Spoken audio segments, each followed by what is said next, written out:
Now, I'm no movement king, but I do know how to use angles to win more gunfights.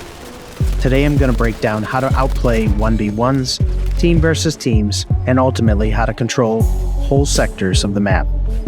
The first angle to learn is the 120-degree field of view. What players see dictates where they move their aim. What we need to do is master our movement to sidestep that cone and force their corrective aim.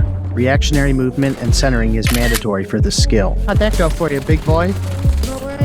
This is the basic camera break. You can rapidly leave their field of view while returning fire to outplay. One shot, young. Without plates, without cover, and without warning.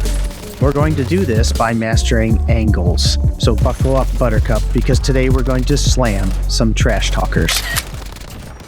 Sergeant, shut the fuck up, Sergeant, shut the fuck up. No, thank you. Phew, he seems eager to learn.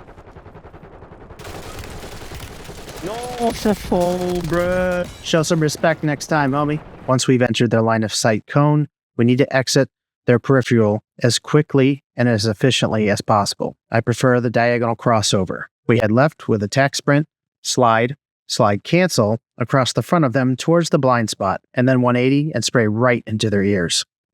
Changing directions after blind spot number 1 helps even further when you're trying to hand out respawn timers. It never hurts to find a new vantage point for their re-entry, but we'll talk about those types of angles later in the video. Oh, you got embarrassed again. Oh my gosh, I'm lagging so bad, bro. If you're in the mood for some fun, add some equipment to really weaken their getaway. It's fun to watch them scramble. Oh, you're lucky I was flashed. I flashed you, homie. Mixing your environment in with this tactic can give you the prime setup as well. See, I'm telling you, you ain't shit when you're by yourself. You probably got one live viewer right now. Are you watching his stream? One live viewer? Remember me or no? There's no one watching it. Yeah. You have to be ready for enemy players to pull the same stunt, so anticipate their movement and add jumps and hipfire to seal the deal. Once you've mastered the 1v1, it's time to start chaining these together and fight multiples. This is where pinching or flanking angles can really become effective. Oh, was I stacking? Baba Yaga, subscribe to the channel. Using teamwork to hold angles for rotations and shut down escape routes with big brain lines of sight to wipe teams effectively. Bye. Because we all know when you die to it, it's called stacking, but when it works for you, it's called strategy. Fighting stackers is all about angles, so this is exactly why we're going to add isolation into the mix. We shift into cover to focus one enemy at a time. Then we change direction and prepare to slam. It's extremely effective, but while we are handing out free life lessons, we are absorbing information and then reacting. Changing position, baiting our shots, and then breaking the camera to effectively eliminate. It's safe, I swear. It's safe. That wasn't safe at all. The same can be done against multiple teams. I know you guys are used to watching two-box content creators, but these are what real lobbies look like. Let me know in the comments if yours are the same. You have to isolate teams and prioritize power positions. Sliding through the door while they're pushing in is the fast track to breaking cameras on an ambushing enemy. Still more though, I think.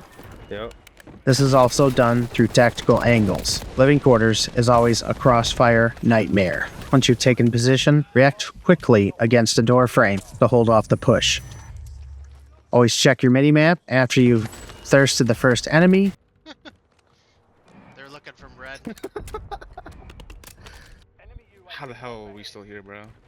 I don't know. Jesus This Christ, shit was dude. crazy. I thought we were cooked so many times. I'm not even gonna lie to you. The reason I think living quarters is the best place to practice this skill due to the increased vantage points from multiple windows and buildings. You need to know the lines of sight between your power positions like HQ and adjacent buildings. Always be willing to trade those angles as a teammate takes a fight with someone using the same technique.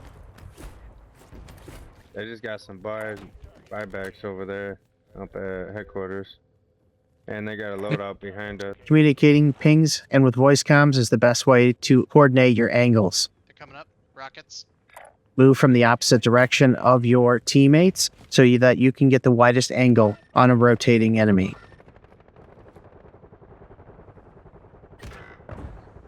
In order to hold multiple teams, you need to divide between the priorities in which your team is looking at.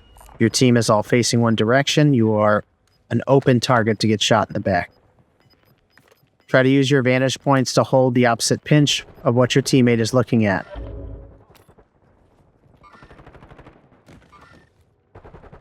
Closer. Right below yellow.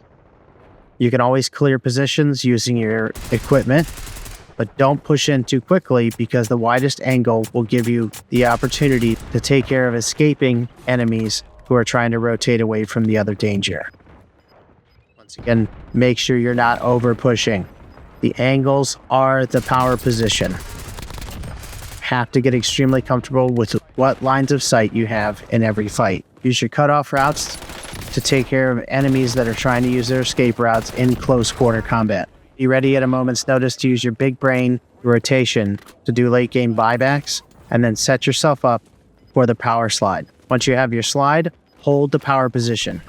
Here we're holding down the buy station and giving the best suppressive fire vantage point for our teammates. Even though we don't have money for an airstreak, we are providing intel and suppression. And just like that, we took an outnumbered scenario and turned it into a crushing victory. Oh no, way, he's on bottom. Got him. Good shit. No, it's all good. It's all good shit. Last one. Hey, finish it out, y'all. Finish it out, y'all. 3v1. He's behind us. On top of this house. Dead. Dedicate significant time during your play sessions. Use tactics like these to outplay enemy players, whether you're in a 1v1 or an outnumbered scenario. Players that use their movement and their game sense together will win fights that they probably wouldn't have if they've been standing still. That's crazy. Let's go. The teamwork was crazy. If you enjoyed the video, don't forget to like and subscribe. And as I always say, keep building, keep adapting. Sitrep out. Running it back. Hell yeah. We can run back.